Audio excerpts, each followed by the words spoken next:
In 2 Chronicles Chapter 1, the chronicler stops mid-narrative to identify a specific altar by name. The bronze altar made by a craftsman called Bezaleel. Most people read right past that name, but here's what they miss. Bezaleel built that altar in the wilderness during the Exodus, over 500 years before Solomon ever touched it. On the day Solomon inaugurates his kingdom, he is standing at an altar that witnessed the birth of the nation itself. That is not an accident.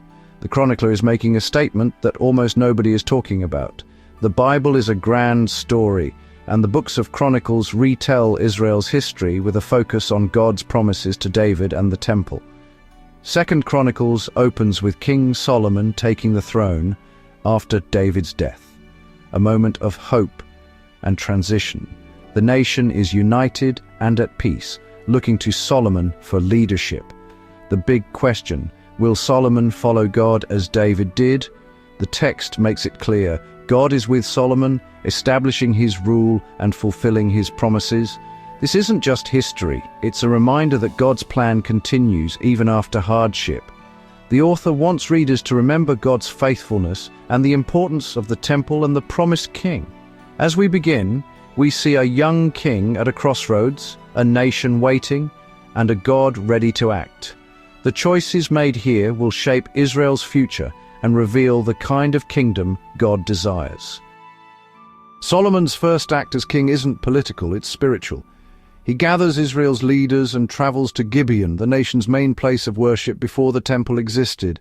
There stands the ancient tabernacle, the meeting place with God. Instead of focusing on power or wealth, Solomon leads the people in worship. At Gibeon, he offers 1,000 burnt offerings, a bold display of devotion. This act shows Solomon's dependence on God, not his own strength. That night, God appears to Solomon and says, "Ask for whatever you want me to give you."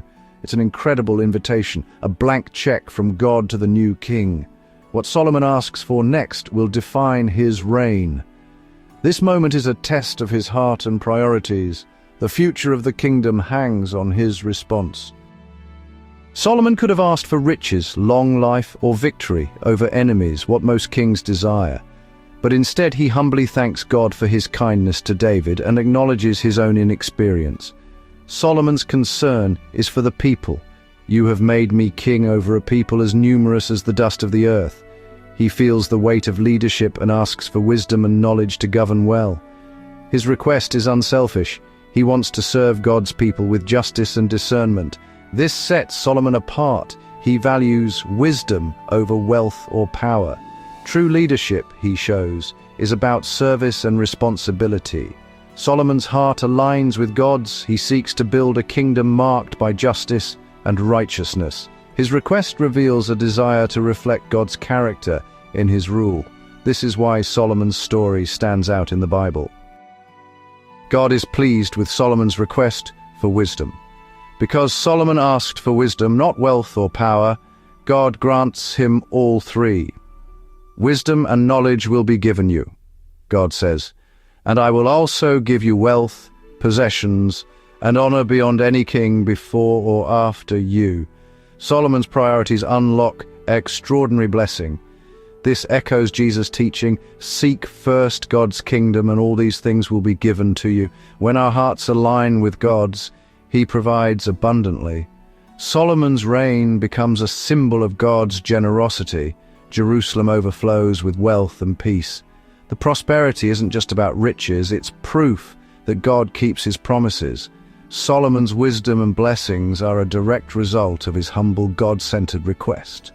The story is a powerful reminder. Put God's priorities first and he will take care of the rest. For Christians, Solomon's story points to someone greater, Jesus Christ. Solomon, the wise son of David, foreshadows the ultimate king. Jesus is called the son of David and is described as the very wisdom of God. While Solomon asked for wisdom, Jesus embodies it perfectly.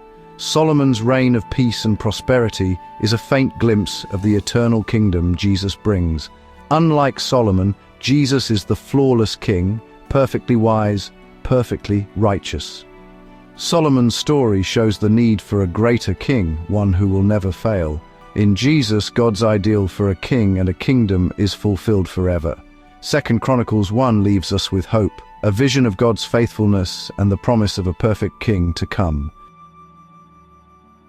Are you ready to continue? Just click here and come along with me to the next chapter.